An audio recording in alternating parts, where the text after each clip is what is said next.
Welcome to MINDSHOCK. This is your host, Bruce McGuire, and you are listening to the most legendary MINDSHOCK podcast series in history. Possibly the most legendary podcast series of all time. Of the century, of the millennia, of the entire epoch. Is there a more legendary individual than Steven Seagal? I'm not sure there is. If you've watched the previous 5 parts, I mean, we're well over the 20th hour in Steven Seagal analysis. Logical and objective. Unlike anyone else out there, obviously, unlike anything in the mainstream.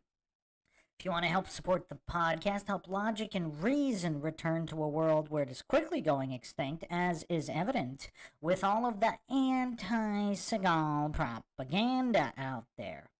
The Illuminati cabal putting out a bounty on the reputation and good name of the one and only Sensei Seagal.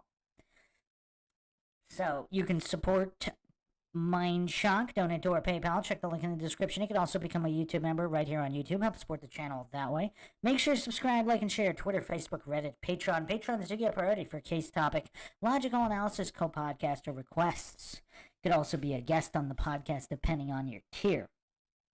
So the first order of business here is to wish the one and only, the man, the myth, the legend, the best there is, the best there was, and the best there ever will be, Steven Seagal, a happy birthday. April 10th, Seagal's birthday. He turns 72 today. 72 and still a master. You know what else is kind of curious? There's a couple more thoughts just from, these are Bruce McGuire's thoughts on Steven Seagal. So Seagal, growing up in the 50s and 60s, it's not like the internet was a thing. I mean, even local libraries didn't really have a wealth of knowledge of the topics that interested Seagal. Like, how many karate or aikido books were really at his local library? So you know what's kind of crazy? You know, I mean, obviously we're in an internet age. You know, in the Western world, we're in the soy goof age where, you know, the average male is a soy goof, unfortunately. They're going to go on their phone and look something up. They're probably not even going to go on a computer. They're going to go on their smartphone and look something up. Seagal lived it. He wanted to know about Japan. He went to Japan. I mean, in the 1950s, there wasn't a video store where you can go rent a VHS of a documentary on Japan or martial arts or Buddhism. So people surfed the web. Seagal went and surfed the world.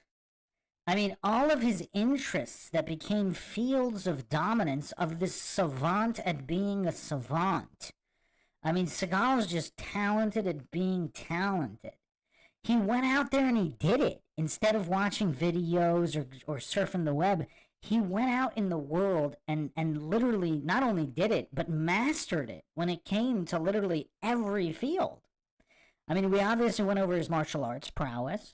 We went over his movie-making prowess and action movies and acting. I mean, a lot of people didn't know that he was a fashionista icon, a legend of fashion with his own fashion shows and galas. We went over that in the previous episode. And we're actually going to go over even more fields before getting to the main course here, which is, of course, Seagal's comedic genius. I mean, is Seagal the greatest comedian of all time? He might be. He might also be the Messiah. I mean, he's even got Steven Seagal Day dedicated to him. For those that don't know, that's December 30th. We went over that on the previous episode. So we're going to start off with some more receipts here. I mean, are there any undrowned Seagal haters? Undrowned in just the endless plethora of receipts that we've been going over. I mean, we're over hour 20 of Seagal receipts, and oh wait, there's more. So, to all the MindShock listeners still doubting the greatness of Seagal, I mean, is there anyone else left doubting the greatness of Master Sensei Seagal? Anyone in the chat? Anyone? Bueller? Is there anyone still doubting the greatness? On episode 1, I actually mentioned that there was a Steven Seagal game in development for Super Nintendo that was never released because he was just too deadly. Well, guess who got some footage of this unreleased game? So here, you guys are in for a treat. We are launching this with more receipts, because some people might not even have believed that a game was ever in development. Not only was it in development, but there was actually a version made. And I have the gameplay footage, my friends. This is from the prototype of Seagal's game in development for Super Nintendo, and it's actually pretty amazing. I mean, this is using photoreal textures back in the early mid-90s. I mean, very, very incredible stuff. So buckle up, people. The game was known as The Final Option. The Final Option. And Seagal's mastery on display in this game. I don't know what kind of capture technology they used here, but quite incredible stuff.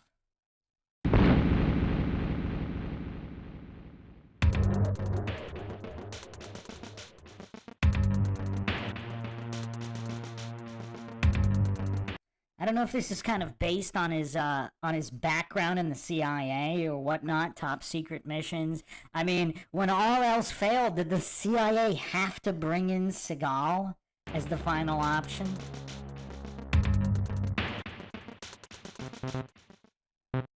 I mean, look at these photoreal textures.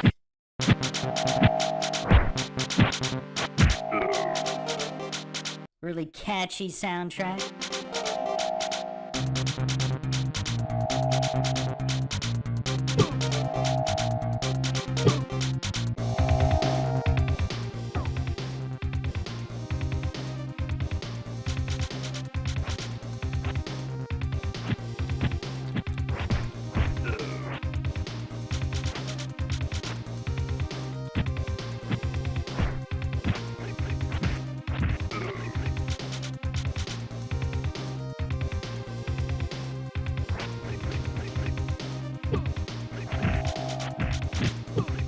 So, for some background here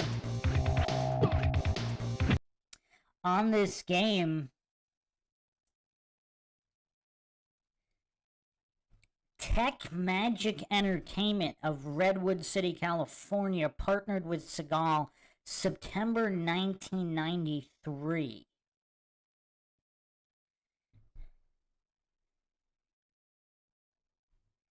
Tucson, Arizona-based RSP Incorporated developed the title allegedly under supervision of Seagal's own production company, Steamroller Productions. I mean, can anybody think of a better name for a Seagal production company? Steamroller Productions. But look at these photoreal textures of the characters, at least. I don't know why. They should have made the environment photoreal textures as well. That would have been cool. But I mean, this is just a prototype of the game.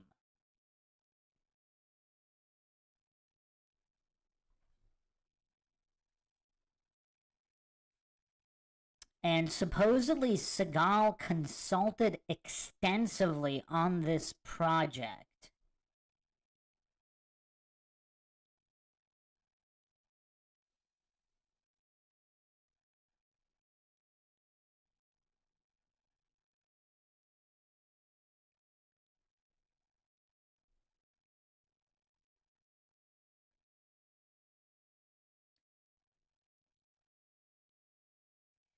So here's an excerpt here from NintendoPlayer.com. Tech Magic shot much of the game at a Santa Monica studio using technology developed for compact disc platforms and a Hollywood-style production team that included a director, producer, actors, dancers, a choreographer, and a costume designer. In 4 days of shooting, the company filmed more than 10,000 frames of Seagal's Aikido action. I mean, everything Seagal does, he's ahead of the game here. I mean, this is a pretty revolutionary game for 1993. I mean, this is pretty incredible for 1993. And this is just the prototype. This is just the prototype.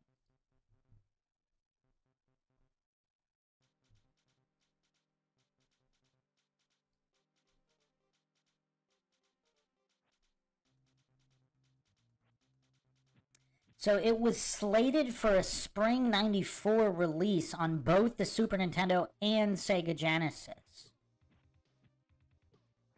The Hollywood Reporter covered the game again in June 94, saying the new release date was 1995 for Super Nintendo and the Genesis version no longer mentioned. Sometime after that, Tech Magic made the decision to permanently shelve the final option and start over on a completely new Seagal video game called The Deadly Hour for the PlayStation and Nintendo 64. That too was eventually canceled.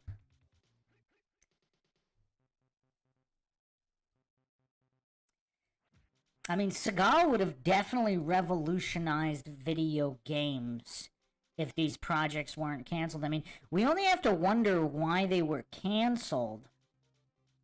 I mean, Seagal shot 10,000 frames over a period of 4 days for this video game. And it doesn't specify what or how much was shot for The Deadly Hour.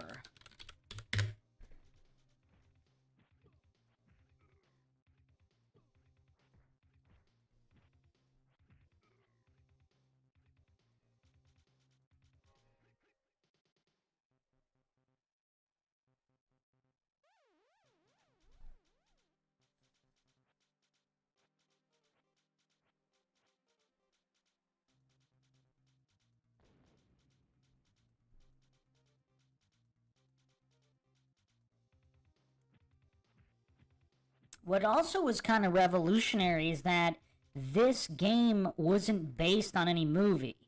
It was based on Seagal himself. So the entire project was centered around a celebrity. I think this might have been the first game ever to do that, because it's not actually a tie-in for any movie. I mean, Seagal's just always ahead of the game. See what I did there? Apparently, the plot is Seagal trying to rescue a woman's kidnapped son. But there's some kind of futuristic angle against a evil corporation called Nanotech. Nanotech, as in nanotechnology. I mean, is there anything Seagal isn't ahead of? He's blowing the whistle on Iran-Contra, CIA drug running in South America. I mean, we're going to actually get into another conspiracy theory he was ahead of the game on in this interview. If you watched the previous episode, I brought up an interview I couldn't recover. Well, I got it. Took some time, but I got it. And we're going to be, of course, listening to this full interview from 1992. And he's going to mention some things here, too. But again, and Seagal supposedly had input on the plot as well. So is nanotech? I mean, he's beating up the scientists of nanotech here. How awesome is this game? He's beating up these scientism priests. I mean, Seagal's awesome. I mean, how much? This guy's like a prophet messiah with what he has blown the whistle on. And it's very, very telling of the smear campaigns against him. I mean, come on, nanotech? Are those little, like, health packages? Seagal's got, like, off-the-chart hit points, so why would he need those health packages? You know, the other thing, the thing that strikes me as a little weird, though, he's not really doing... He's not really doing any kind of Aikido moves. But yes, Steven Seagal always ahead of the game when it comes to everything, including video games. I mean, this guy's absolutely incredible. And eventually, Tech Magic actually folded. The company that made it.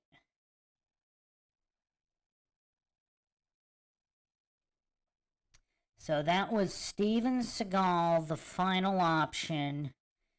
What probably would have been one of the greatest video games of all time. I mean, some of this is pretty wild stuff. I mean, I'm gonna put up another frame here of later levels. I mean, they got upgraded suits. I mean, just all this futuristic tech combined with Seagal's Aikido. I mean, very, very cool stuff. Very, very cool stuff.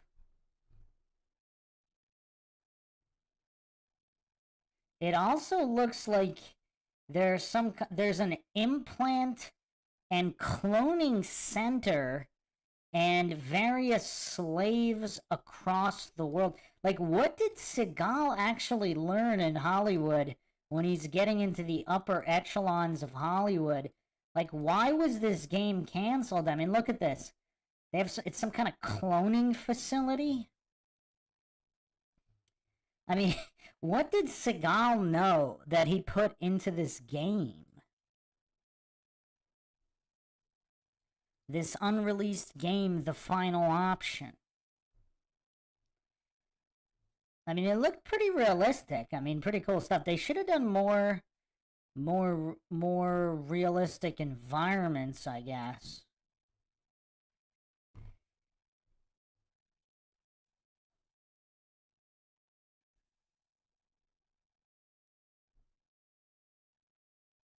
There's actually an interview up on NintendoPlayer.com with Steve Wick. Steve, thank you for giving me your time. I truly appreciate it. Before I begin, would you tell me a little bit about your background and how you started out in the gaming industry? Back in '92, I was working at the local comic book shop when one of my customers informed me that a video game company had moved to town and needed artists. I threw my portfolio together and applied, and a week later I was in. RSP was doing Super Nintendo and Genesis and PC edutainment titles at that time, and had done many other games for many platforms. Before that, RSP was responsible for the original Spy vs. Spy game that originated the split-screen format, as well as the first Nintendo game with recorded dialogue. How did you become involved with Steven Seagal is the final option. When did work on the game begin? Final option was probably the third game I worked on at RSP. It's a little hard to remember because we often had overlapping projects going on, but it would have to have been early '93, just after our 9-month stint blasting out Tom and Jerry and Hunt for Red October. The game credits lists you as an artist. What exactly were your duties?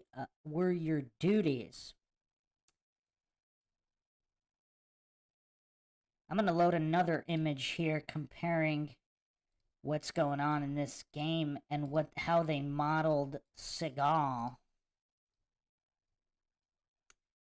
I mean, is Seagal going to have the record for best unreleased video game of all time as well? I mean, is there anything this guy doesn't have a record in?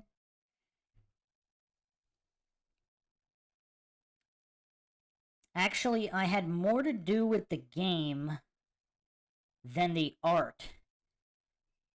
On the art end, I was the one who put together the animations from frames captured from laser discs of the actor footage. On the design end, I had key input into the whole concept of the game that would have involved optionally using stealth and distraction to sneak past enemies rather than just the standard walk to the right, punching endless waves of guys kind of game. I was simultaneously working on cinematic screens for Bobby's World. Wow, that's a blast from the past. Wow, Bobby's World. I probably haven't even thought about that since it aired. I remember Bobby's World on TV. Wow. Wow, that is truly a blast from the past.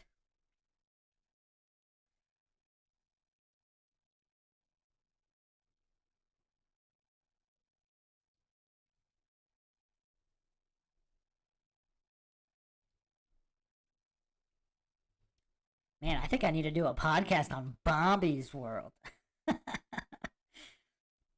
And also leading the design for a math-oriented edutainment title I'd created that would sold to Philips Interactive for their CDI platform. We were keeping a lot of plates spinning in those days. Jeff Tarr, director of marketing for TechMagic, admitted to the Hollywood Reporter in 1993 that a Steven Seagal lookalike was used in the game instead of the actual actor because gamers would not be able to tell the difference. Tarr insisted that the star consulted extensively on the project, having input into plot progression and final approval. How involved was Seagal in the making of this game? Did you ever get to meet or talk with him? So this is his response here. As far as I know, Seagal had no interest or involvement in this game. The real reason Seagal did not appear in the game was that TechMagic was too cheap to pay him. I never heard about him having any sort of approval on anything. As far as I was ever told, he sold his name and likeness, and that was the end of it. We certainly never had to pitch our design to him, and never saw any feedback from him about it. But I suppose that could have come later after the prototype stage.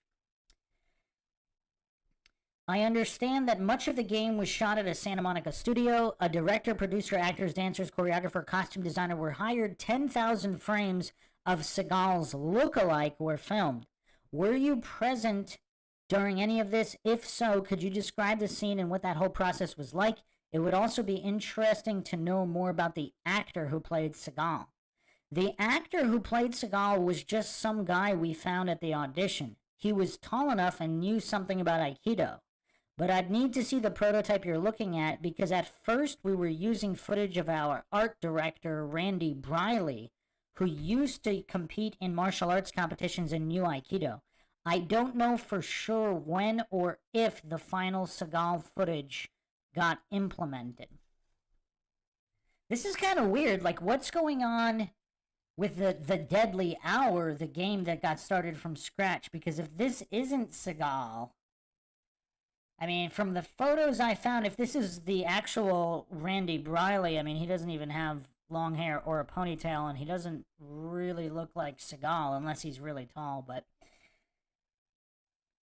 I helped design the character moves and actions, but I wasn't at the shoot. The choreographer would have been Randy Briley. There were actually 2 shoots, and the explanation is kind of meandering and lengthy, but amusing. When the project began, we were presented with a really terrible design that TechMagic had paid some other company to write up. It was based on a driving game engine that TechMagic happened to have access to. Yes, it began as a driving game.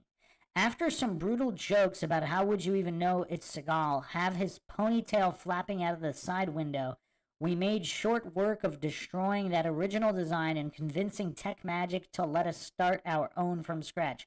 That would have been cool, though, a Steven Seagal driving game. The rest of this interview doesn't really have anything to do with anything. It's more about TechMagic and the other personnel. Camera, lighting, okay.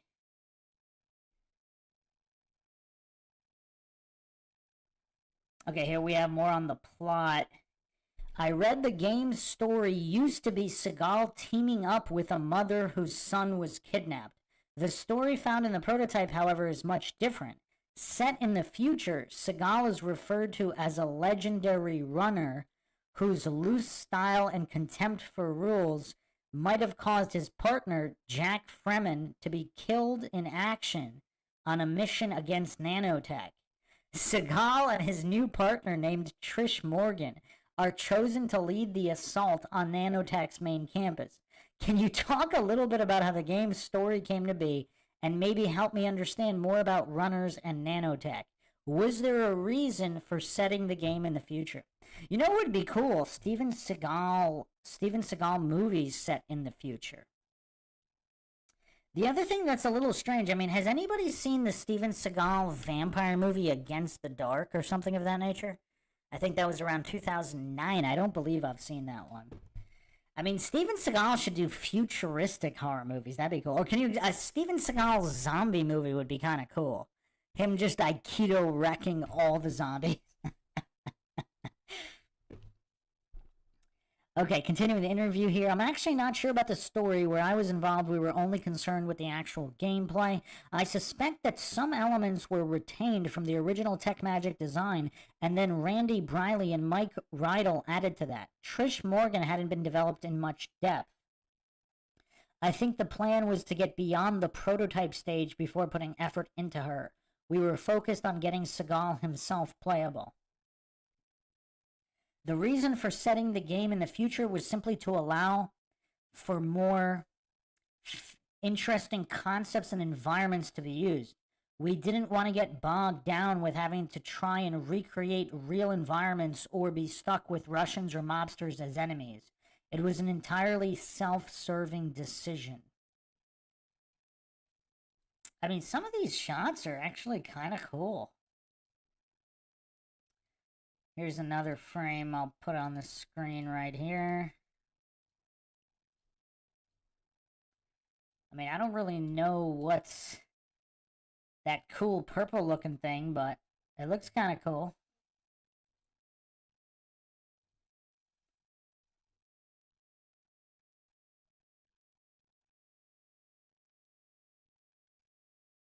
The prototype does not have Trish Morgan in it, but I assume she was supposed to be controlled by the second player. Do you remember anything about this character, what she looked like, or her special abilities? Trish would have been very similar to Seagal in terms of abilities. Like, that's possible. Weaker in hand-to-hand, obviously, but more powerful with weapons to compensate. We never got around to fleshing her out.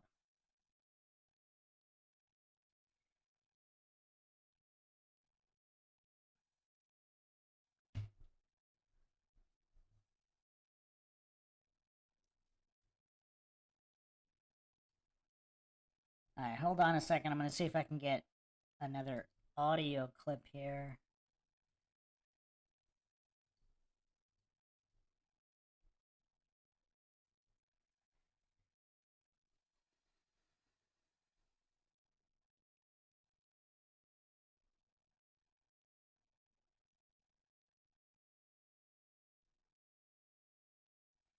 Okay, so he also mentions that they were developing the Super Nintendo version and that another company was hired to develop the Genesis version semi-independently. That's kind of weird. So here are the two... Okay, this was an auction, eBay 2009, on the prototype design documents, and the working title was Steven Seagal Under Pressure, which obviously isn't as good as Final Option. For the people that still doubt that this game was ever in development, the actual design documents were auctioned off on eBay 2009.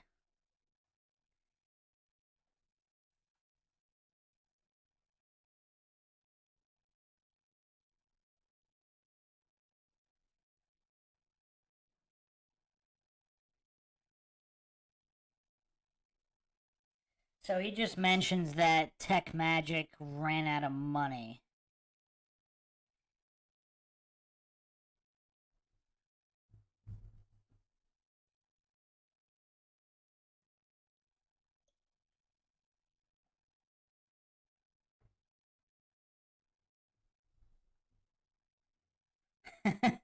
They asked him if he had any stories. This is his story. We heard a story about the guy who played Seagal apparently ran into the real Seagal at a convention and told him, "I'm playing you in a video game. I'm an Aikido expert." And Seagal said, "I'll be the judge of that," and twisted the guy's arm around until he cried like a girl. Wow. Wow.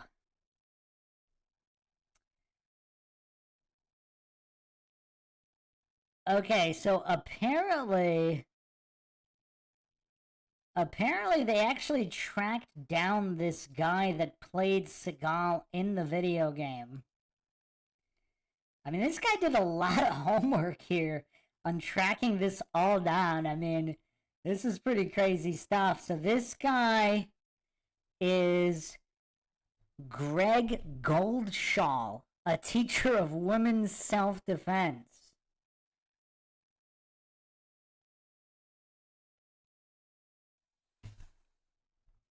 So in his brief interview, he said, "I've always been a karate guy, student and teacher, always a student. The video game was just something I heard about. I had already been teaching the last resort women's self-defense with my brother Sean.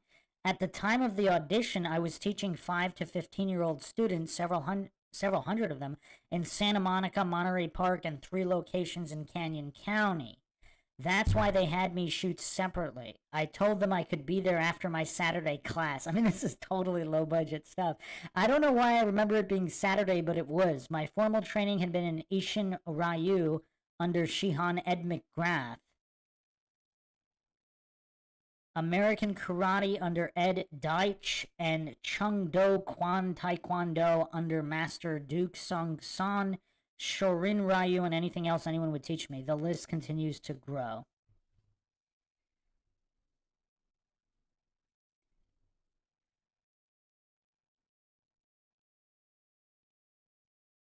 And he was a fan of Seagal's, and he even signed up for a seminar Seagal was teaching in California.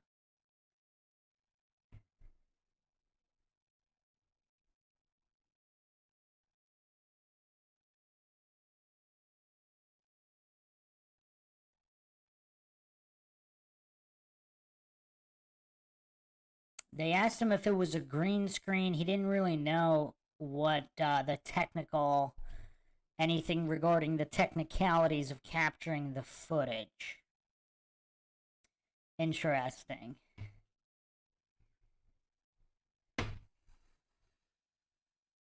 And they asked him how much they paid him. He said they only paid him a couple $100. So I guess that's why they couldn't get Seagal, because he doesn't work for a couple $100. This was after, so this is 92-ish. So this is after he had already made 4 movies. Obviously, he wasn't going to work for a couple $100. Here's an actual, oh, he actually had a photo of him at the Seagal seminar practicing with Seagal, and he even has the Seagal ponytail. I mean, this guy was a master, or mullet, or whatever. I mean, this guy clearly was a Seagal fan, and he looks fairly tall as well. So perhaps not the worst guy.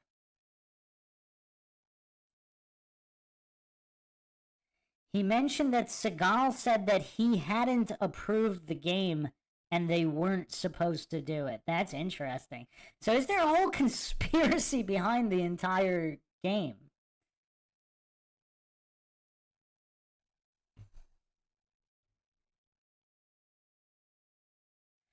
Here's a video of Seagal with Goldschall on we could tell the difference in skill here.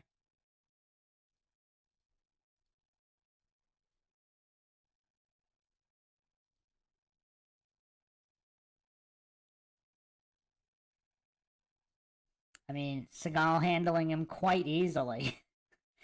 I mean, I bet you guys were not expecting the track down of not just the prototype footage of the Seagal video game, but the guy who played him in the video game and footage of Steven Seagal with the guy who played him in the video game. Incredibly comprehensive stuff here on the most comprehensive Steven Seagal podcast in existence.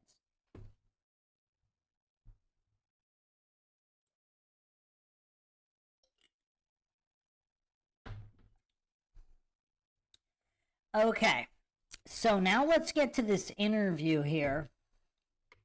This is the interview I mentioned on the previous part that I couldn't recover, but I got it now. So we will listen to this interview, and then we will get into Seagal the comedian. The master of comedy, the one and only master of comedy.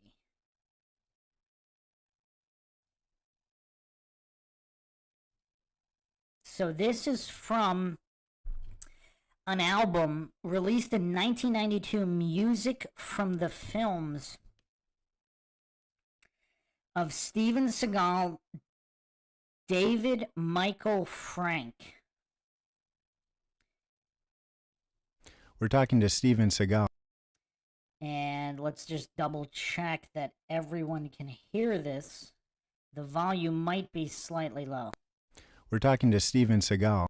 Can everybody hear that?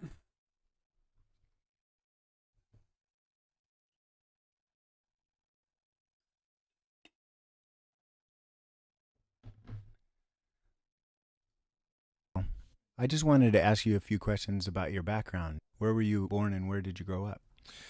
I was born in Detroit, grew up in Lansing, Michigan. I never mention that because nobody's ever heard of it, but it's right outside. Actually, I was born in Lansing, but I usually say Detroit because nobody's ever heard of Lansing. So this is 1992. And I grew up there in Michigan for a while. Came to California when I was probably around 10. And lived in a place called Fullerton in California for several years. And after I left high school, I went into Asia and stayed there from that time until about 85 or so, at which time I came back to the United States and settled down in Los Angeles. And when did you first decide you wanted to be a film actor, producer? I still haven't decided. That is never really a conscious decision that I made, or never was a conscious decision that I've made. I had loved writing, and writing was something that I really wanted to do. And to me, I felt that the most important element, first of all, was a good story.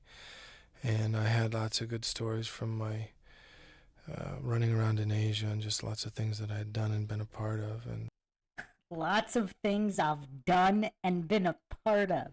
I mean, just the way he talks is so interesting. So keep in mind, this is 1992, and he's already talking about how the story is incredibly important. So this is at the height of the popcorn action movies, and Seagal is already demonstrating his cerebral artistry in looking beyond just the action. Started writing them down and wanted very much to be able to make movies as a writer and producer eventually. And a lot of people just kept saying, you know, we think maybe you might be better off in front of the camera. You know, we like the stuff that you're writing, but we'd like you to try this and try that and maybe do a screen test. And eventually I did a screen test, and apparently they liked it, and they asked me to do Above the Law. I remember with Errol Flynn, they had a similar situation where he was projected into a big movie right away, and they ended up reshooting part of it. Were you comfortable right away in front of the camera, or did it take you a little while to adjust to it? I was completely and absolutely comfortable. What were you doing just before you were making films? I was teaching the martial arts. Mm-hmm. And that was in the Orient? Mm-hmm.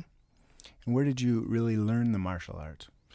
I learned them all over the world, but Started out in America and then started learning them in Japan, primarily Japan. Mm-hmm. And did you find that you had a need for that when you were a kid? Well, more than a need, it's a strange thing with me in the sense that I'd seen the martial arts done by a great master in my early youth. And just in seeing it, I knew that that was something that I was meant to do. At an early age, some children just know, they have a feeling for what's in store for them in their life. I mean, look at just the prophetic ability of Steven Seagal. Is he the Messiah? And that strong feeling led me to make that a very big part of my life. And do you feel it's kind of an art in itself? Absolutely. Mm-hmm. It is an art. Where have you been living recently? What area? We live between New York. I also spent a lot of time in my younger days in and out of New York, and we have a lot of family there. So we live in New York part of the time, Los Angeles part of the time, and Santa Barbara part of the time. Mm-hmm. And where would you like to live in the future? I hadn't really thought about it. We also have a ranch in Mendocino. The crazier the world gets, the more you want to get away. We don't really like the craziness of the big cities, the smog and the cars and the pollution and the crime and the drugs. And we're not crazy about any of that stuff. So I mean, look at Seagal prophesizing. This was back in 1992, where some could argue it wasn't really that bad. I mean, compared to now. But, yeah, I mean, Seagal always ahead of the time. So I seem to find myself constantly contemplating going farther and farther away from all of that. And we're fairly isolated up in Santa Barbara. As long as we can have a big ranch where we have our privacy, I guess we're okay. Mm-hmm. And what are some parts of the world that you find most interesting? Well, I love Africa. I love the culture and the look, and I just find it very, very fascinating and interesting. And I would say that African music is probably my favorite music in the world. So here's Steven Seagal revealing in 1992 that African music is actually his favorite type of music. I love so much of the world. I love Italy and have a strong connection with Italy. I mean, I love Europe in general. There are many parts of the world that I enjoy very much. And interestingly enough, having lived in Asia for half of my life, one would think that I love all of Asia because I lived there, but some of Asia I didn't really care for. I liked Japan quite a bit. But I mean, look how honest Seagal is. I mean, he really didn't care for certain parts of Asia. He didn't really reveal which parts, but... And would you like to see your children be exposed to all those different cultures as well?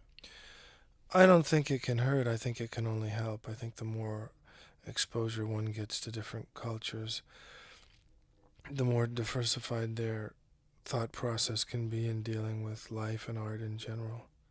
I've really enjoyed your films immensely. How do you maintain the tight, action-packed quality that never lets up throughout? Well, I think the key in being able to do that is trying to, and I'm not saying that I've succeeded, but I mean, look how humble Seagal is. It's kind of crazy how he's always attacked for, being egotistical or thinking he's the best. In our 20-plus hours of fact-checking and receipts, he always comes off as so humble. I mean, he's not even claiming to have succeeded at anything. trying to come up with a character that people care about and put that character in a dilemma where he's a reluctant hero. It's not somebody who wants to be violent or wants to step up and hurt people, but somebody who really has values and morals and ethics.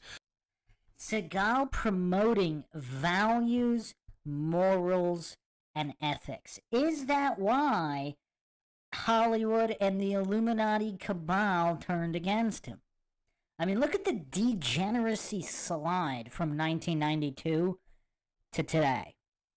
And some form of thought process that can equivalent religion in one way or another. And put that hero in a situation where he has to step up possibly at his own sacrifice to help those who are weak and needy or righteous or whatever. And I think once you have that classic formula, you make sure that the bad guy is bad enough. And when I say bad enough, certainly I don't mean tough as much as I mean smart, because I think that the brain is the most dangerous weapon. And once you pretty much get all of those I mean, Seagal is pretty smart here, so, I mean, how many times we have villains that are strong but dumb, and that's not that interesting. But if the villains really are truly intelligent, I mean, that makes them scary, that makes the climax better, that makes the whole struggle and conflict that much more interesting. I mean, Seagal's really on point with just encompassing all of storytelling. elements into the equation, I think then it's just a problem of pace, and what you need to do is just work real hard on making sure that there's a balance and mixture of the thought process going on between the hero and the villain, and the story being able to naturally evolve in their relationships. Mm-hmm. Have you sat in on the editing sessions to make sure the pace is to your liking? Oh, always. In fact, on Out for Justice, I cut every frame of that picture. So Steven Seagal saying here that he actually edited every frame of Out for Justice. I mean, that's kind of interesting. That's actually, I didn't do my ranking of films. It's going to be tough. We'll do it at the very end. But Out for Justice might be my actual favorite Seagal movie. It might be. I might have to put that at number 1. I cut that myself. Really works well. Our listeners have just heard the marvelous music from David Michael Frank. How would you describe his musical style and what attracted you to him? It's real tough for me to categorize David, because I think that in categorizing him, you're going to say, well, he's really best at classical or he's really best at jazz.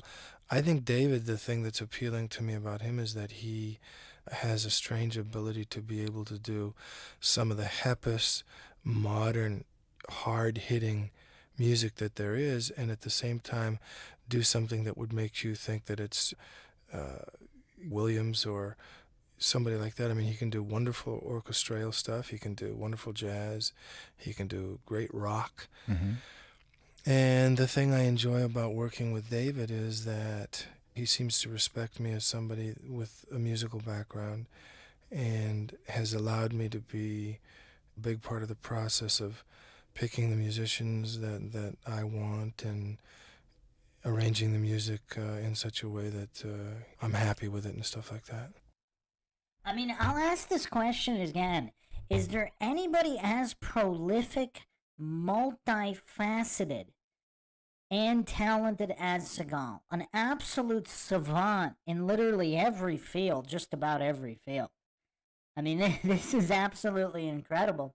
All the Seagal haters, they've never actually, even if they say it's not him, like in that poll I did, whether or not Seagal was the most, what was the poll? Let me get the exact wording on that. I want to be very, very exact here.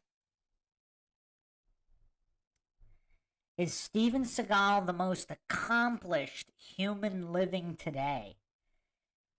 Over 300 people voted, 62% said no, but not a single one was able to name anyone more talented or accomplished than Steven Seagal. Quite curious. It seems like a lot of goofs might have fallen for the propaganda. Actually, someone said Donald Trump is. But here's the thing. I mean, Donald Trump, again, he might be accomplished in business. He might be accomplished in I mean, I don't know. Is he accomplished anything outside of business? I mean, I don't know. Seagal's got, half a dozen fields on lockdown as possibly being the best of all time in them. And there's quite a few we haven't even gotten to.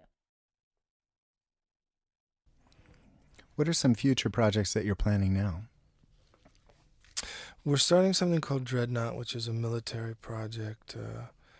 Takes place primarily on a battleship. And that ought to be challenging because the music will be unlike anything we've ever done.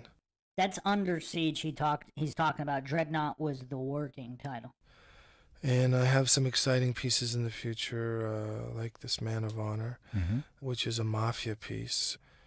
And those kind of dissident yet melodic melodies that come forward, like in The Godfather, are very fun to create and deal with. And I just think it's fun to be able to do different kinds of music from different cultures. Like in Marked for Death, I wanted to bring in African and reggae together. And even though I was inhibited in that process by who we hired to compose it, the time will come again for me to be able to get involved in some of the mediums of music that I love the most. I was really excited when I first heard the cassette of this music. It really stands on its own as well as working great with a picture, so that's a true testament to David's talent. I agree. What do you usually do for recreation when you're not filming? I ride horses. We have a lot of horses.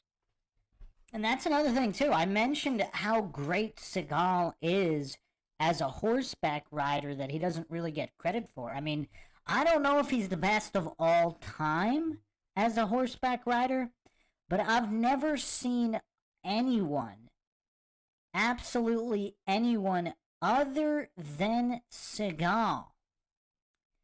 Other than Seagal, I'll put the image on the screen here that we went over in the previous episode of just seemingly never-ending receipts.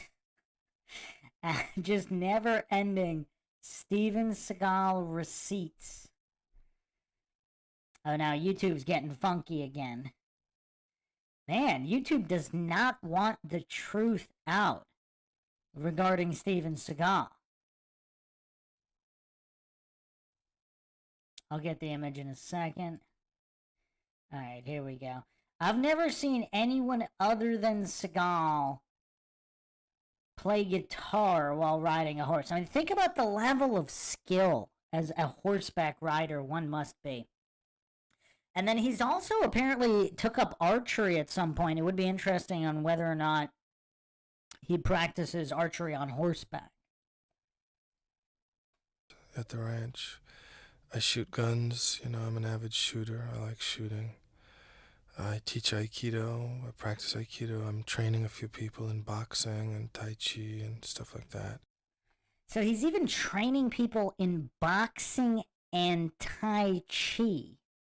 So we didn't go over some of his other arts. I mean, I didn't give him, you know, I don't know if he has an official belt in any of these other styles, but he seems to be an expert in both boxing and Tai Chi as early as 1992.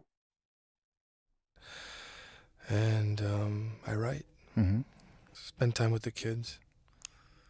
And what are some other goals and accomplishments that you have set for the future?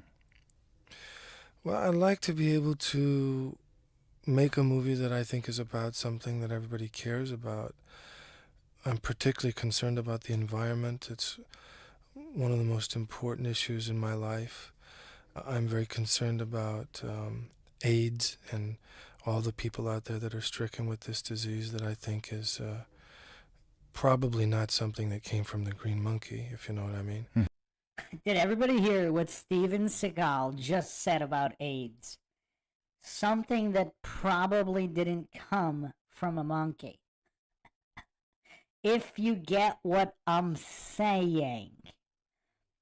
I mean, how ahead of the time? This is 1992, my friends.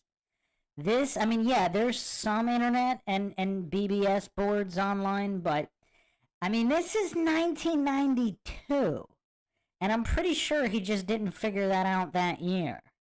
I mean, again, how in the know is Seagal regarding a lot of things in the CIA? Like, he seems to know quite a bit.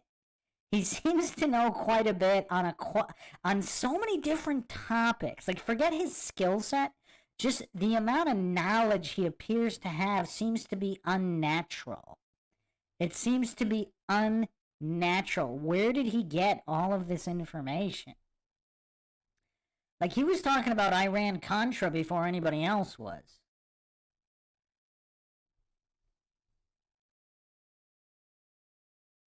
where did he get all of this information if he wasn't an actual operative of some kind?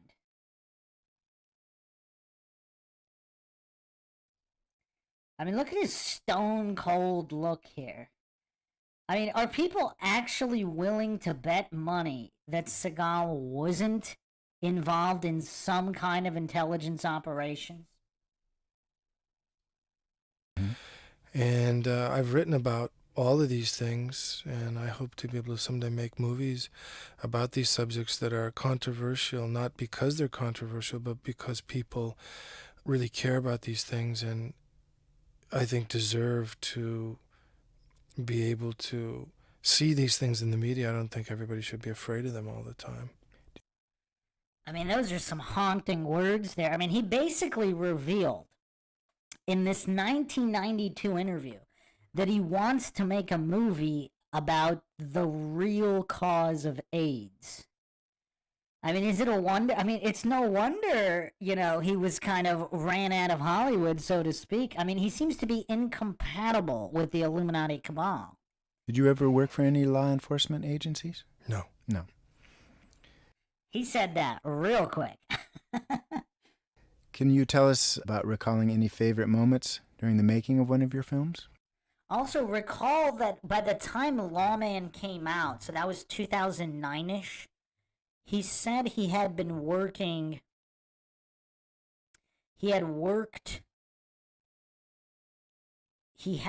as a reserve deputy for quite a few years by 2009. So this is 92.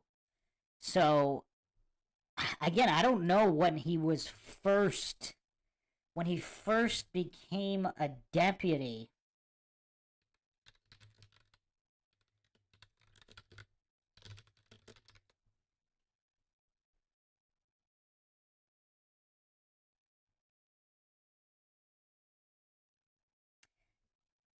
So it says here that Seagal was a reserve deputy chief at the sheriff's office. He taught deputies martial arts and marksmanship. The sheriff at the time, Henry Lee, asked Seagal to join the force. It says late 80s here. So apparently, I mean, I was just trying to look up lingo. Apparently within, I don't know, there's some people are saying that reserve deputies they're not counted as actual police officers.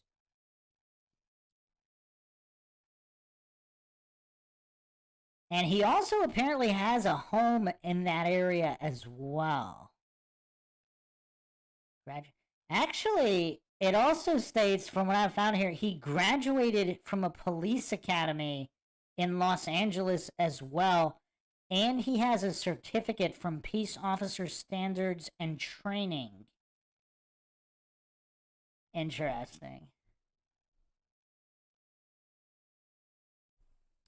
So a reserve deputy, again, depending on the area, is classified as a volunteer and not someone working or employed by the department.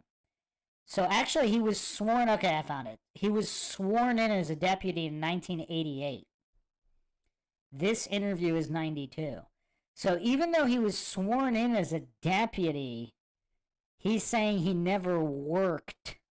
Now, Seagal's a very interesting guy. He's quite literal. So I don't know what he classifies as work, but yeah, I mean, if he's not taking a paycheck, I don't know. He said that awfully quick, too. I mean, I don't know if there's some kind of connection to him not wanting to reveal anything about the CIA, so he jumped on that real quick to say no.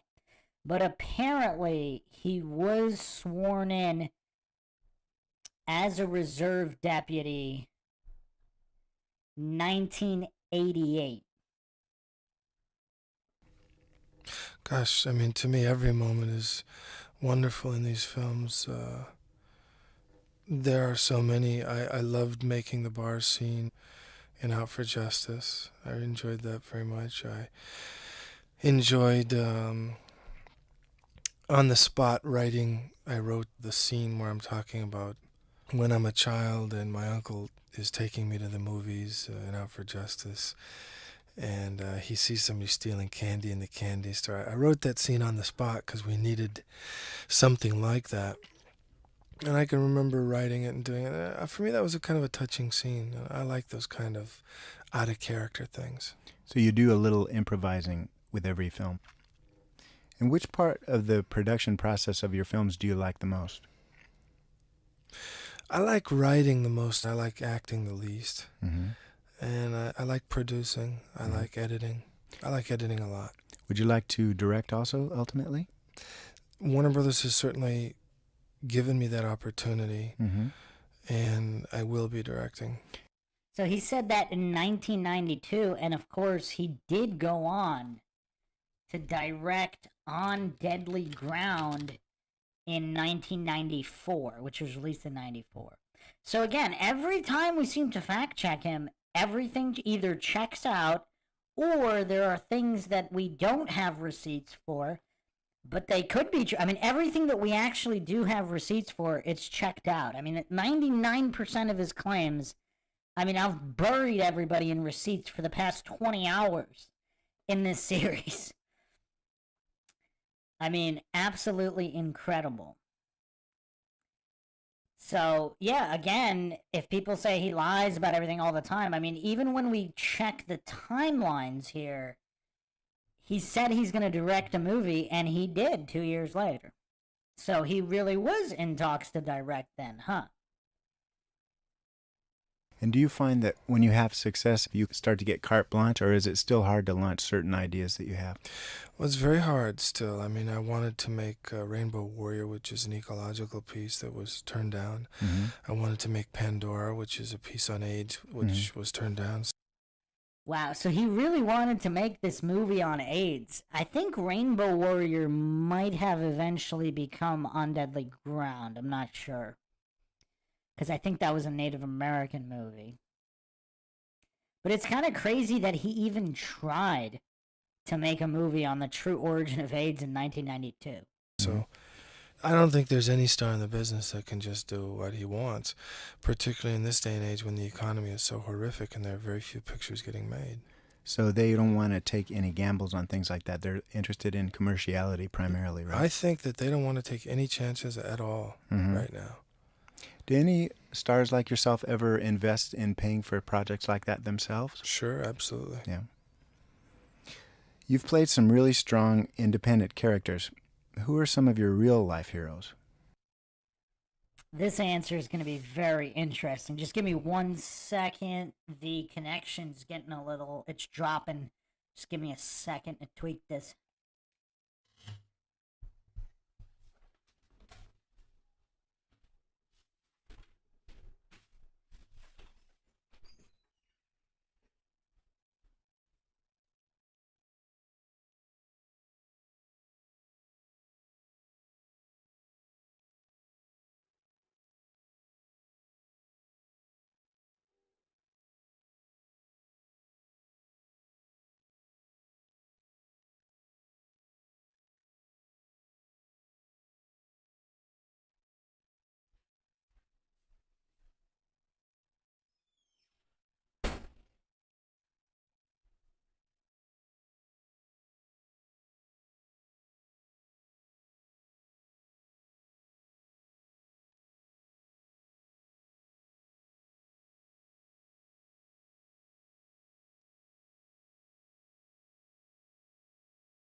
Okay, I think we should be good to go.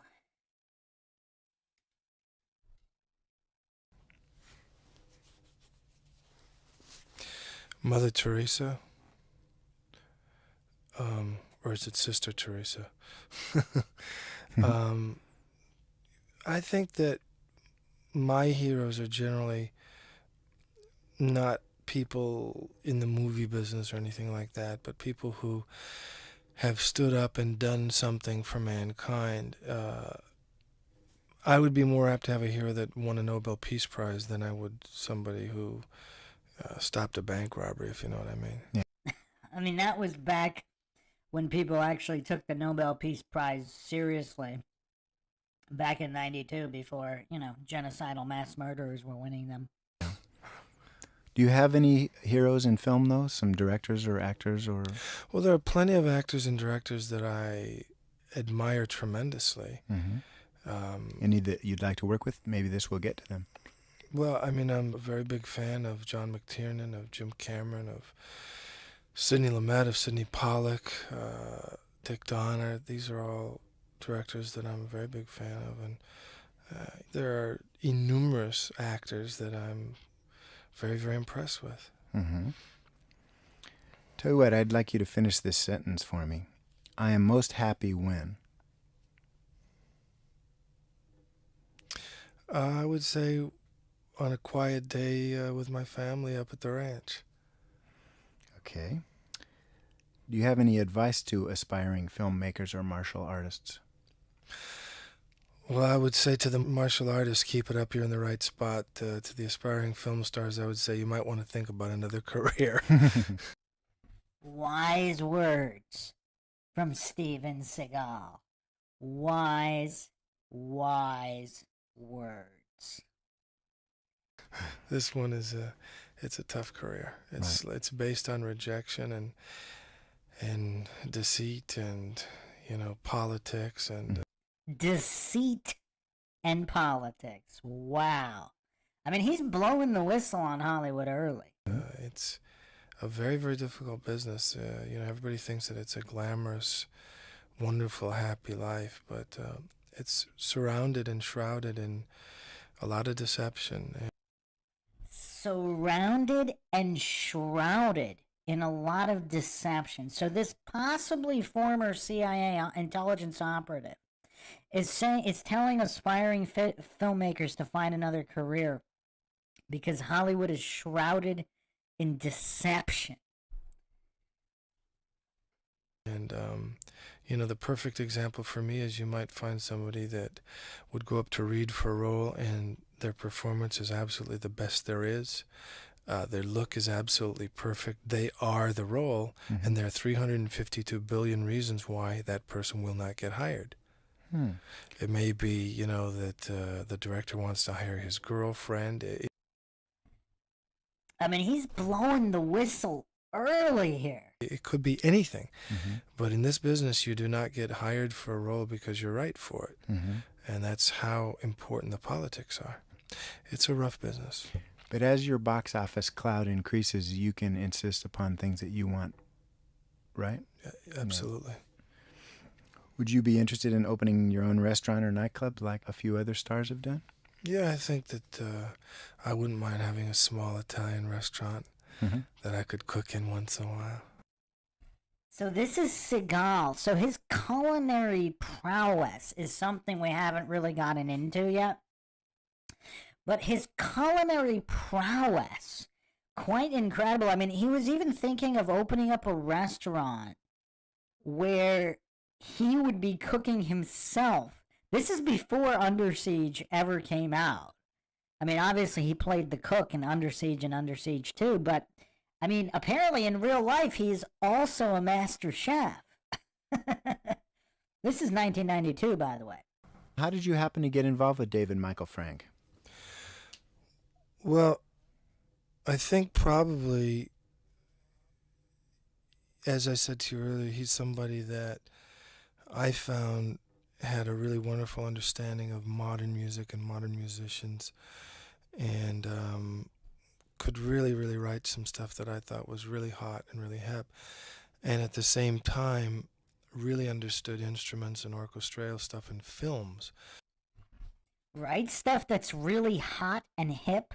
So does Paris Hilton owe her catchphrase, "That's hot," to Steven Seagal. Steven Seagal is talking about non-humans being hot, music being hot, back in 1992. I think Paris Hilton has some royalty checks to write.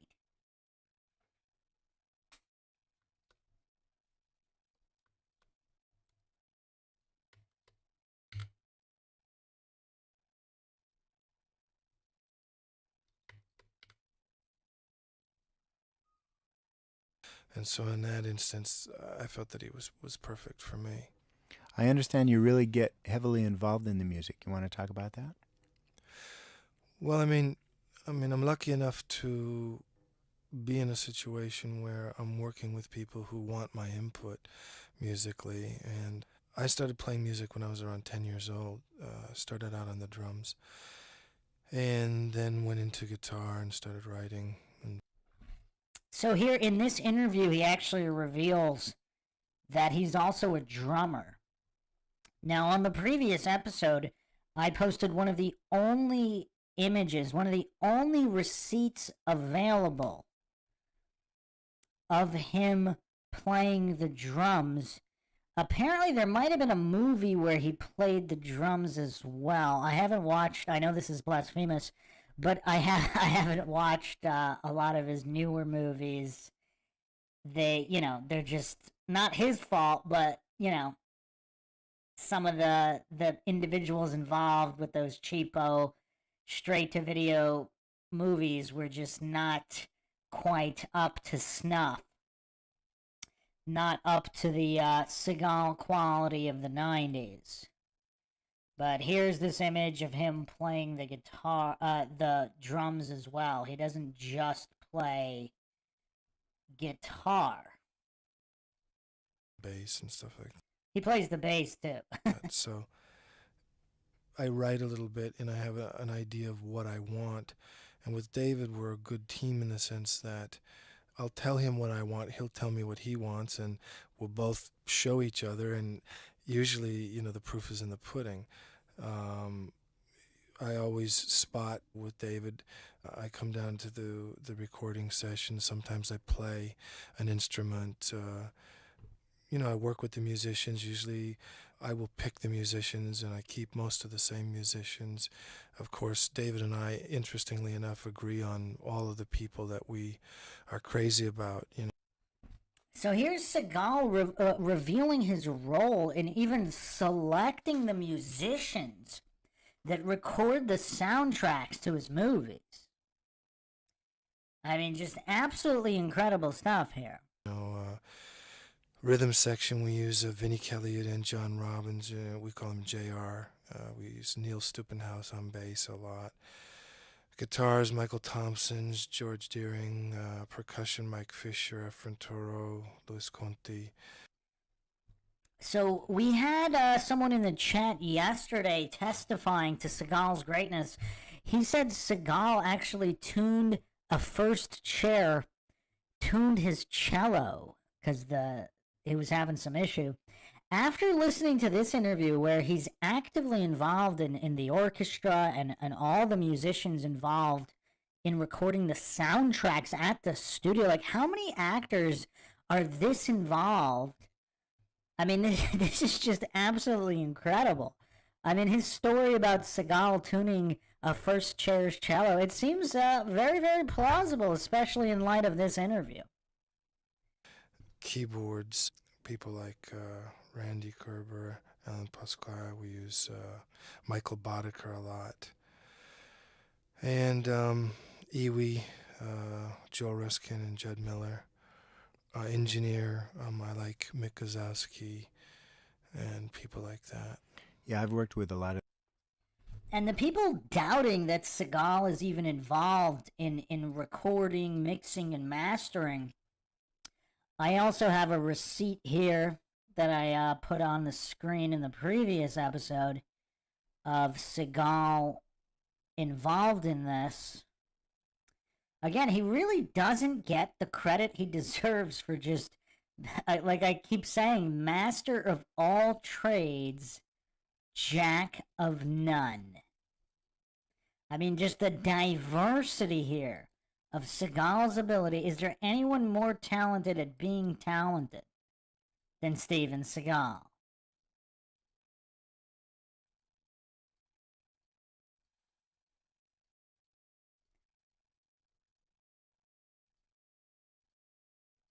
If YouTube will let me put this image on the screen, again, there seems to be a concerted effort to shut down anybody revealing the truth about Steven Seagal. Is it time to start the conversation about him being the Messiah?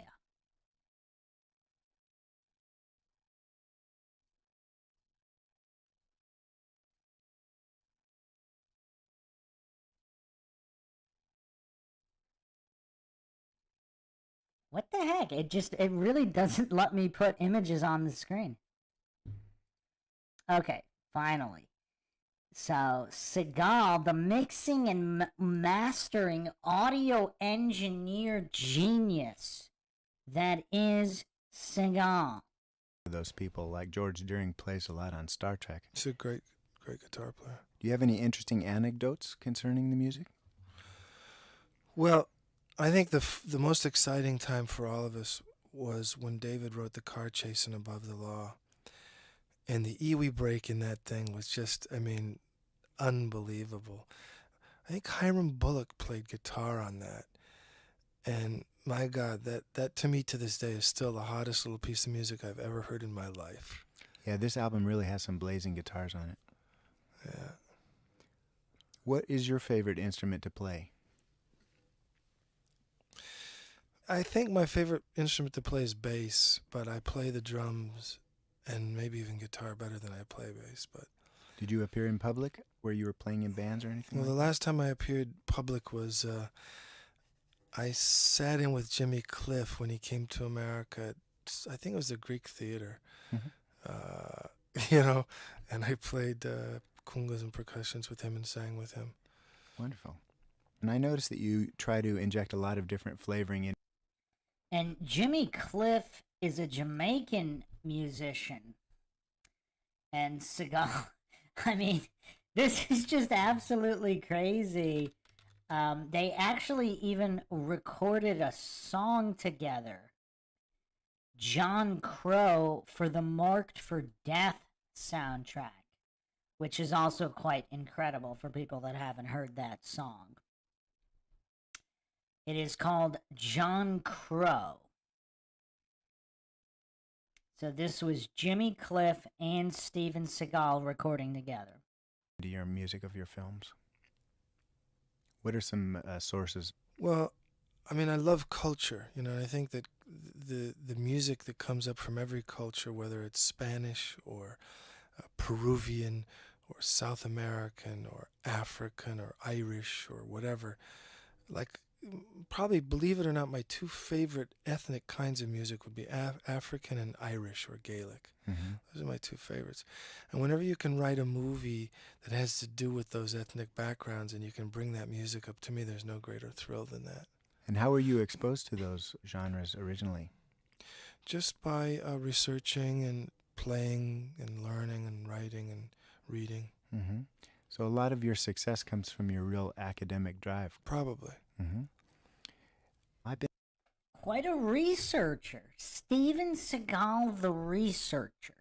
dying to ask you this question, and it's kind of frivolous, but have you noticed the way so many people wear their hair like you do now? You must get a kick out of that. Well, interestingly enough, many people have said, geez, the Steven Seagal brought the ponytail in, and so many people have a ponytail now. Well, I just cut my ponytail off for this military movie, so we'll be interested to see if everybody starts cutting their ponytail off. Who knows? I've always noticed that the real artists are always one step ahead of everyone, like David Bowie or whoever. Right when everyone's following what they did and you run into them, they're always one or two steps ahead of what they created. I've noticed that too, yeah. Yeah, that's interesting.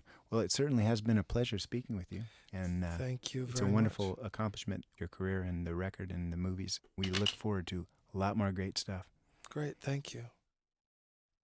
So what a legendary interview there from 1992, with Seagal dropping even more bombs.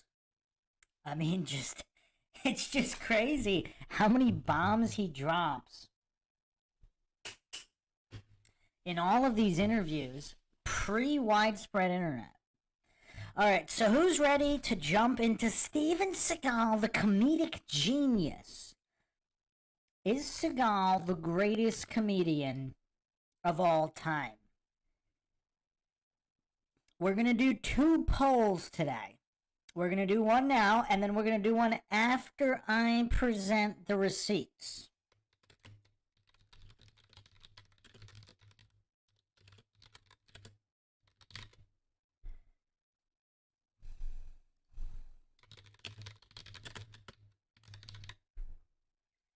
So place your votes, people. Is Seagal the greatest comedic genius ever?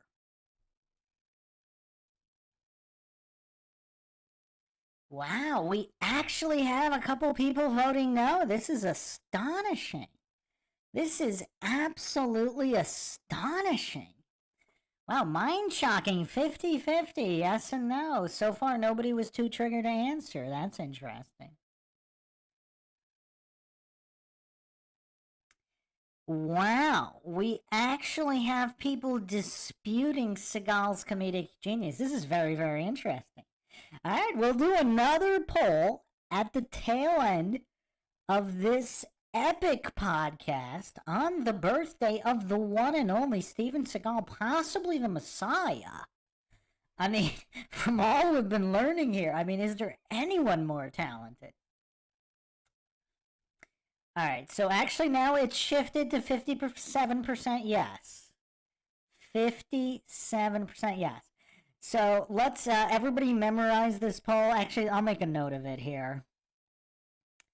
I will make a note here that it was at the beginning, the poll was 50% yes, Seagal, the greatest comedic genius. And then we will do another one at the end. Okay. So here's the quick teaser, which I played last night to set the stage for Seagal's comedic mastery, his comedic acuity, possibly unrivaled by any other comedian in history.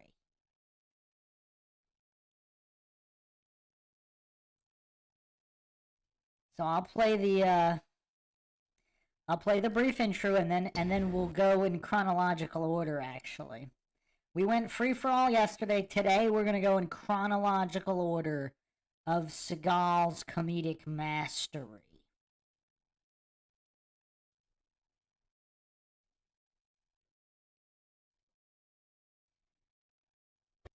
You're the star of a few of these as well. This is from Exit Wounds. In the chat, Kill the Bank said, we just watched Exit Wounds again last night. Pretty good. Exit Wounds, I have to see. After Exit Wounds, Belly of the Beast was half decent. That was 2003. And then supposedly Attrition 2018 is actually pretty good. It's got a kung fu flavor. I haven't seen it yet, though. I know. Highly blasphemous. Mr. Boyd. Oh, let me go. Go. Ah, shit, man. Ow. What? Oh, come on, man. Lucky move. Unlucky face.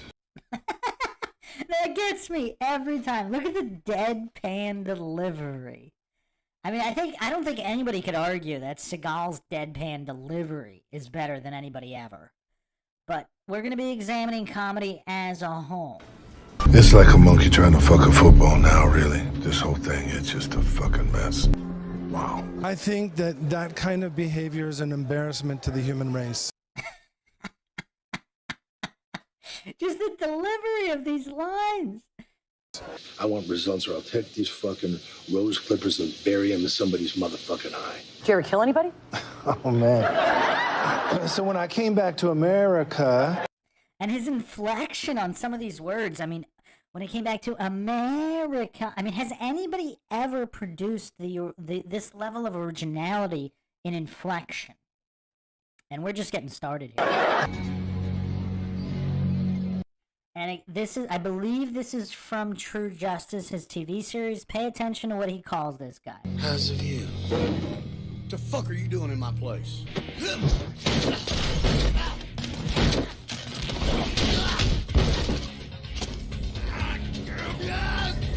Listen to me. Get up.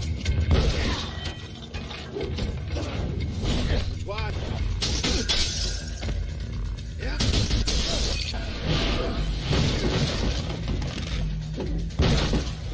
Come on, white trash. Oh man, calling that Asian guy white trash, I don't know why I find that funny, but that's just hilarious.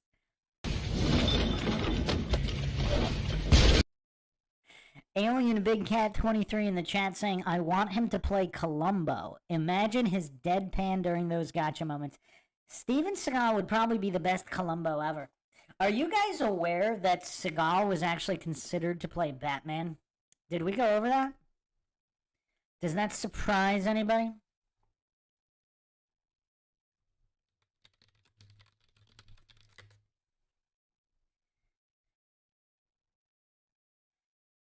Slashfilm.com, June 24th, 2019. Screenwriter Sam Hamm recently discussed the Batman movie from 1989 and said that Steven Seagal was considered for Batman before Michael Keaton.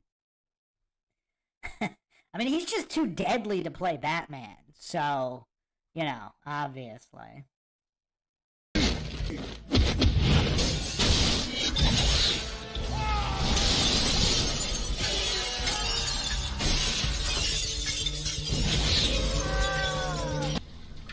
What's on your mind, baby?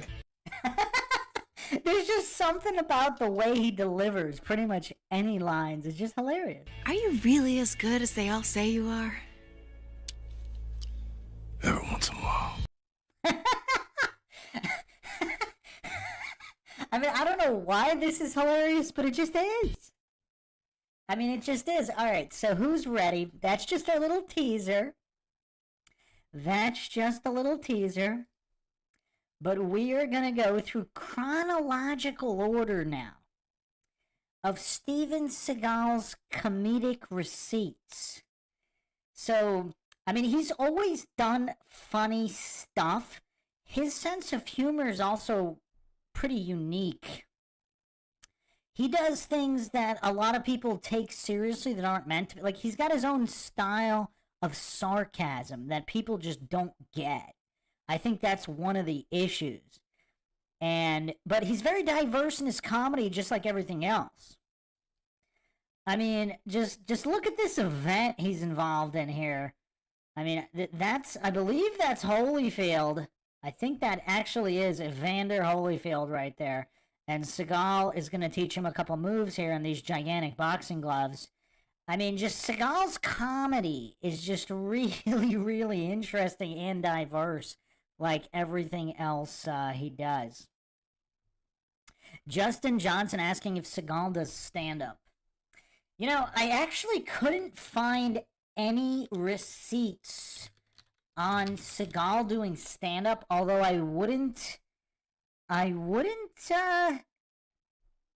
be surprised if if I can find a receipt run one day of Seagal actually doing stand-up comedy. But his comedy is still pretty extraordinary. So, let's go through this in order here. In 1991, he hosted Saturday Night Live, and we're actually going to go through the whole episode. This episode has been absolutely scrubbed from the internet, but obviously, your boy Brucey was able to find it. I always get the goods. So, without further ado, this is Steven Seagal hosting the 18th episode of the 16th season of Saturday Night Live. And a lot of people hate him for it. And here's the thing. They don't get his comedic genius, and he's so, like, they view him as this martial arts guy. The fact that he's so much better at comedy than all of them, obviously, they're going to be jealous of this guy. Obviously. I mean, I think that's the main issue with everybody. I mean, when you're this good at everything, I mean, how would people not be jealous of you? Hard buzz. Gotta watch this far in the truck. Be prudent. You better watch it. It's gonna be funny. And welcome again to Pumping Up with Hans and Franz. Some of these clips are available online, but the episode as a whole, I don't think anybody can find it anywhere. The informative training program for the serious weightlifter. All right, welcome. We're back. Once again, I'm Hans. And I'm Franz, and we just want to pump you up. All right.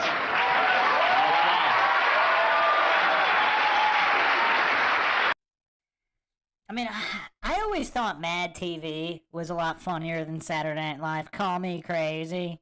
And then with the recent Illuminati obviousness of Saturday Night Live, again, it's kind of, you know, I don't know. I've just never been the biggest fan. I think Seagal was probably the best host ever of Saturday Night Live. But let's continue here. All right. First off, let's clear something up. You know, many people have accused us of being involved with steroids. Yeah, they are right. You know, yeah, but let me explain to us, those steroids are something different. Yeah, that's right. Yeah, they are the people that stop on the street and stare. To me, like, a lot of Saturday Night Live is just either not funny or just really cringe.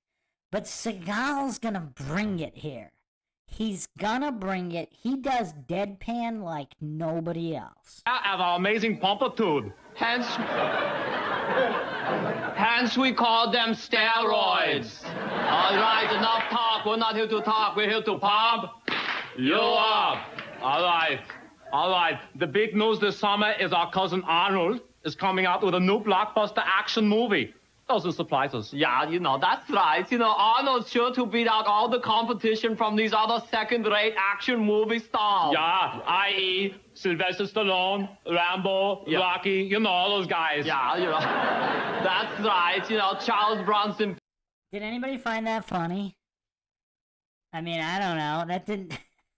I mean, it's just kind of weird. Binge were all them, you know. All right, you know, it's a laugh to even compare them to Arnold. Look at me, Franz, I'm laughing.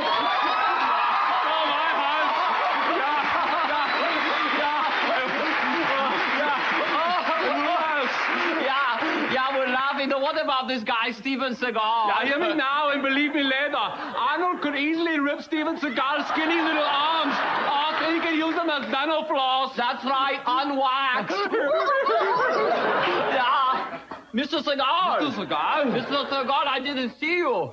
I couldn't help overhearing what you guys were saying, you know. Oh, well, you were so quiet, you know. How long were you back there? We were just talking, you know. Yeah, you know, that's just, you know, tuna fat. Look, fellas, let's not confuse the issue here. I don't want to compare myself to these other stars. They're great and everything like that, but what I do is unique, you know what I'm saying? That's absolutely, that's right. Yeah, I got a point.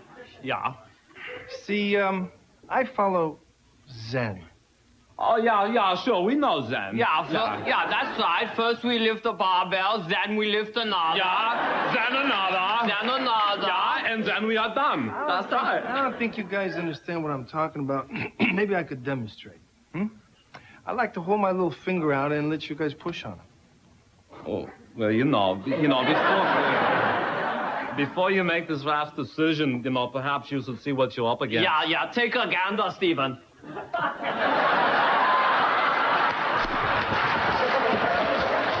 I mean, Seagal seems to be the only guy that's funny here. I mean, call me crazy, but these guys really aren't funny. Yeah, what do you think about that? Yeah. Looks to me like you guys are, like, really constipated, you know? Maybe, you could drink some prune juice or something. I don't know who taught you that stuff, but it's kind of silly, you know what I'm saying? Yeah. All right, let's see. All right, put it out. Okay, here we go. All right. Okay. Go. All right, push, Franz. I am pushing, Hans. But Steven's baby finger is too strong. It's a super baby finger. Oh, that's very good. I'm very impressed, Mr. Seagal. Maybe we misjudged you. Yeah, maybe you're not a girly man after all, Mr. Seagal. Yeah. All right. Thanks, You guys Mr. around, just kind of remember the zen of things, all right? That's right. All right. Thank you. You know, that's good. You know, Steven's pinky has taught us a great lesson today, Franz. Yeah, maybe there could be a better way to pummel a girly man than muscle against flab. Fist against poop-filled diaper. Yeah, perhaps there is something to this. Fist against poop-filled diaper? What? I mean, is there a joke in there somewhere? Mind over matter. Yeah, are you thinking what I'm thinking?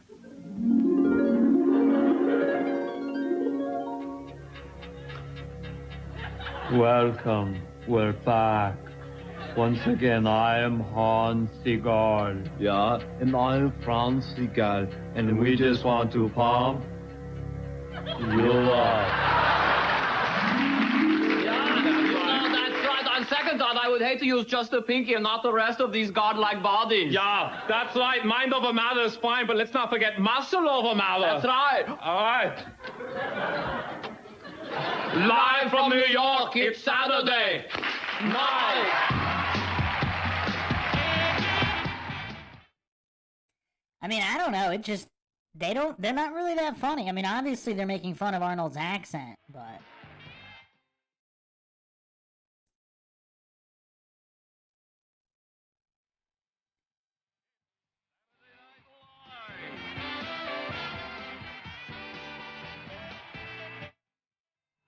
Dana Carvey. Jan Hooks. Victoria Jackson. Dennis Miller. Mike Myers. And Kevin Nealon. With Chris Farley. Tim Meadows. Chris Rock. They're so young, it's hilarious. And featuring Adam Sandler, Rob Schneider. I think this might be why Schneider has this long-standing feud with Seagal. I mean, something must have happened on this set. And starring Steven Seagal.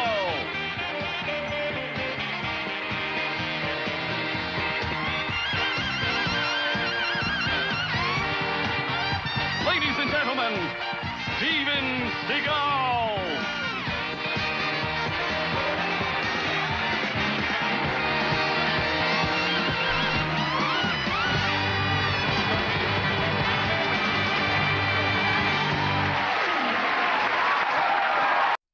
I mean, look at how well dressed he is. I mean, this fashionista icon. Thank you. Thank you. Thank you. Thank you very much. Again, just think about this for a second. So in 1987, he goes from complete obscurity in terms of Hollywood obscurity. I mean, obviously, he's well connected, you know, which might be due to CIA or otherwise. He just happens to be buds with the top agent, top movie studio head. But anyway, so he's basically comes from obscurity to the biggest world stage. To the biggest world stage, and look how comfortable he is in front of just gigantic audiences on what's probably the top comedy show at the time. And supposedly not his field of comedy, but we'll see. Thank you. Thank you. It's great to be here in New York, and it's great to be opening up Saturday Night Live. Most of you probably know me from my action-adventure films, Above the Law, Hard to Kill, Marked for Death, stuff like that.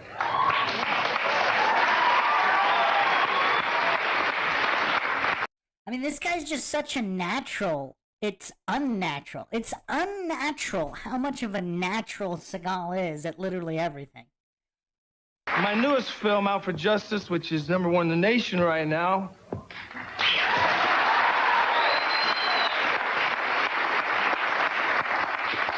But my movies are more than just action, and I like to try to explore the mythical poet and the warrior that has all but vanished in modern society.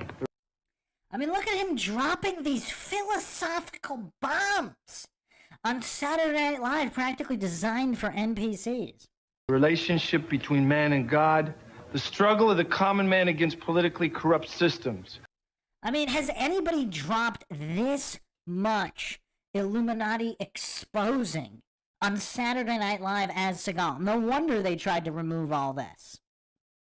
I mean, who talks like this on Saturday Night Live? I hope you'll forgive me for being a little bit serious, but it's important to me to let you know that there's a lot more to Steven Seagal than the martial arts. I mean, look at that swag and strut. Now, if you don't mind, I'd like to sing and play and hang around.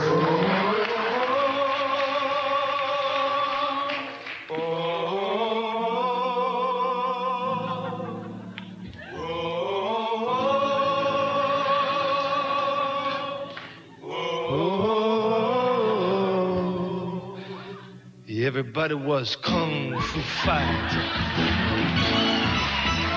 I mean, is this absolutely incredible or what? Fast as lightning.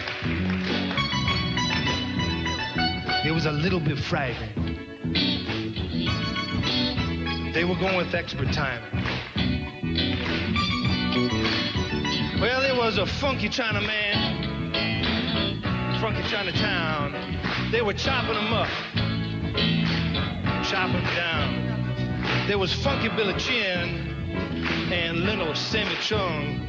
I was kung fu fighting. Those cats were fast as lightning. And fast was a little bit frightened. I mean, this is already the best episode of Saturday Night Live I've ever seen, and this is just the beginning.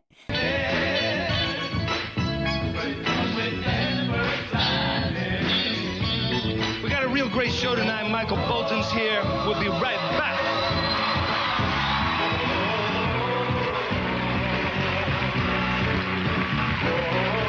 I mean, just look at the way he even took off that guitar with the behind the back unstrapping. I mean, just absolutely incredible.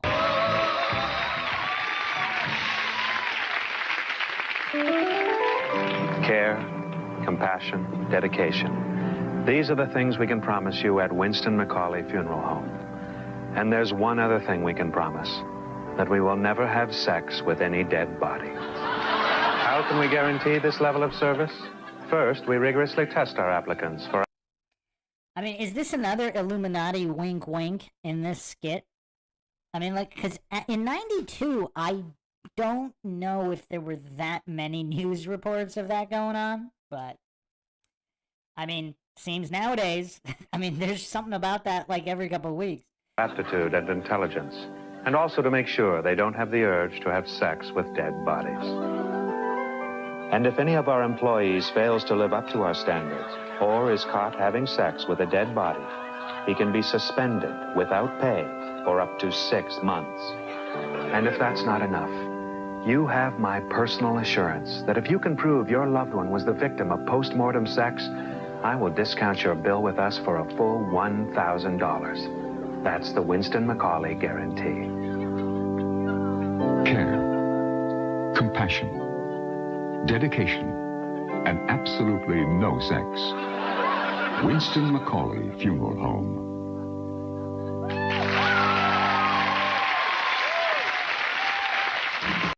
People actually cheer for that? That's just so weird.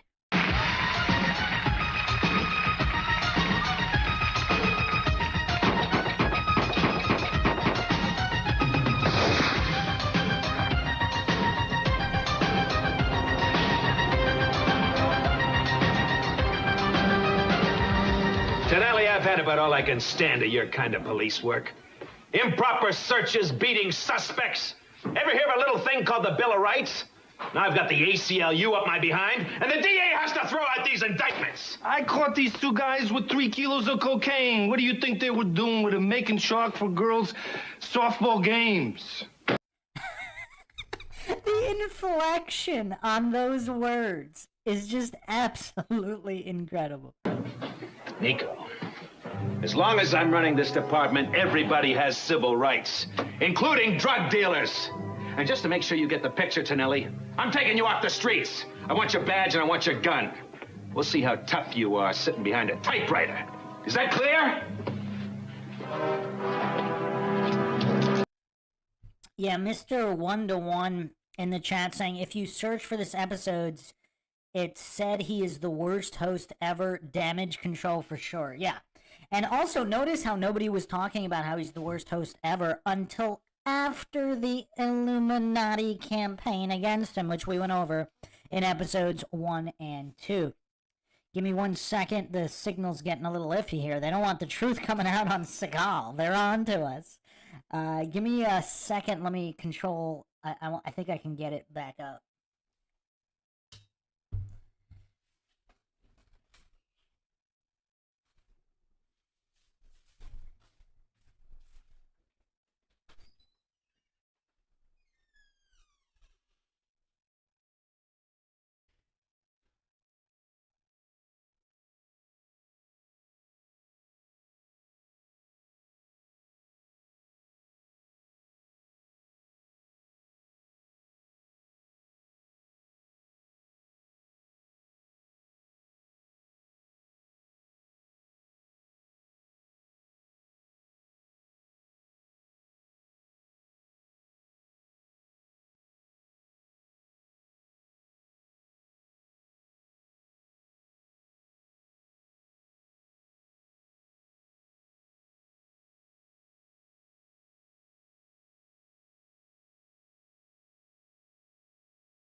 Okay, we should be good. Is everyone still with us? Okay. Yeah, it's clear.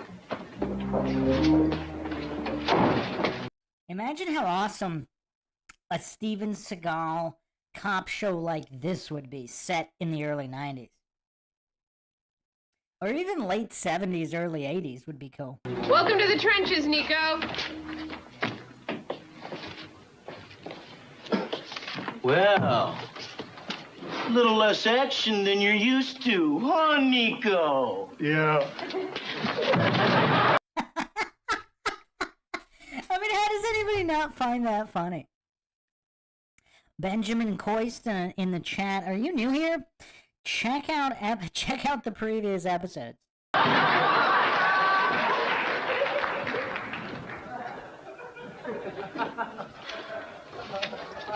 Nico! I think we're about to see. I think we're about to see why this guy hates Seagal so much.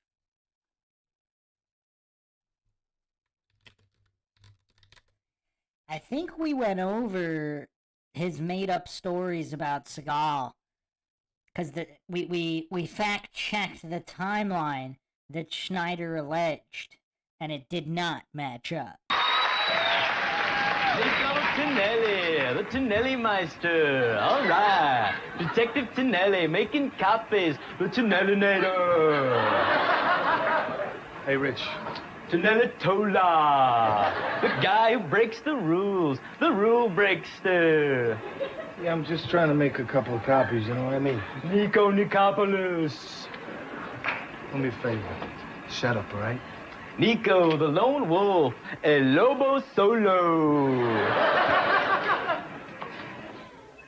I'm not in the mood for this, you know? All right, Nico. Not in the mood. Bad mood for the Niguana. Listen to me, I'm serious. I think you better shut up now, you know what I'm saying? Next game! Come here, man. Come here. I just want to show you just what I'm thinking. He did that so violently.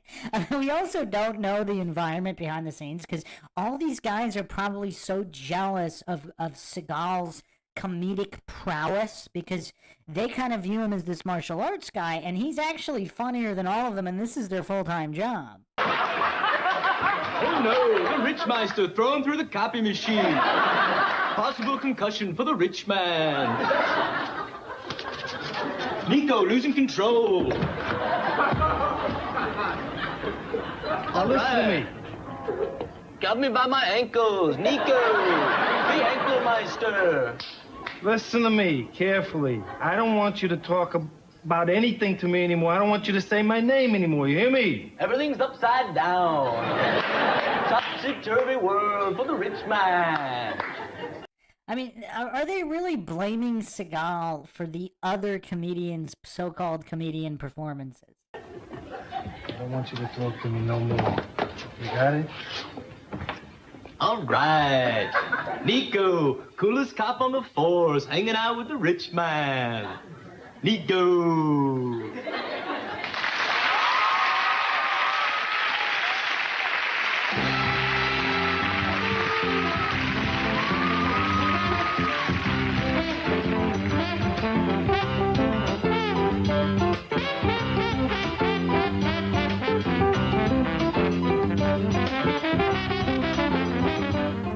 Company, serving America.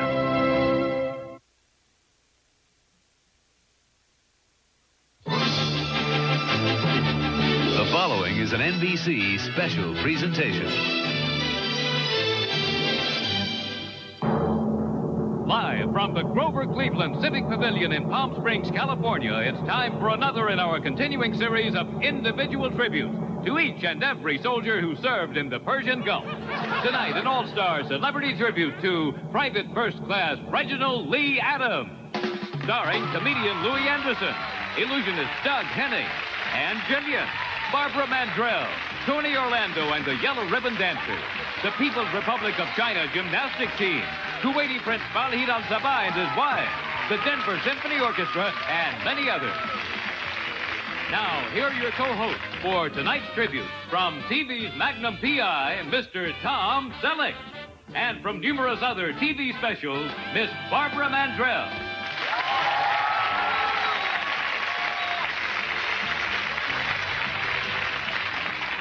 Hello, Barbara. How are you tonight? Well, Tom, I'm still a little pooped after last night's all-star salute to Lieutenant Jeffrey Acker. I know what you mean. That was some salute. But hang in there, because after this show, we'll be 2/5 of the way through the A's. All right!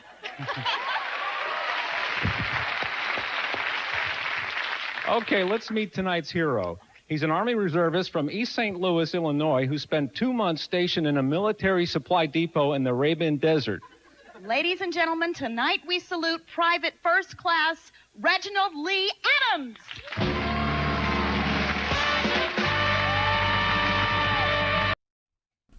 I mean, this stuff's kind of stale without Seagal. I mean, I guess Seagal's not in every single skit. How do you feel tonight, Private? I'm very honored to be here. There's so many soldiers who were there longer than I was. I mean, is this supposed to be funny? Don't worry, they'll each get their own tributes, too. Oh, yes, they will, because Every single soldier is a hero. Every single one deserves a cheero. I mean, does anybody find this funny? No wonder they all hated Seagal, because he upstaged all of them. Everyone will get a show. The stars are out, so let's go. I mean, what was funny about that? let's go, Private. We've been keeping a seat warm for you over here. Come on. Oh, sure, why not? Anything for you. Come on. All right. Fair use. This is all fair use. Here we go. All right, and now to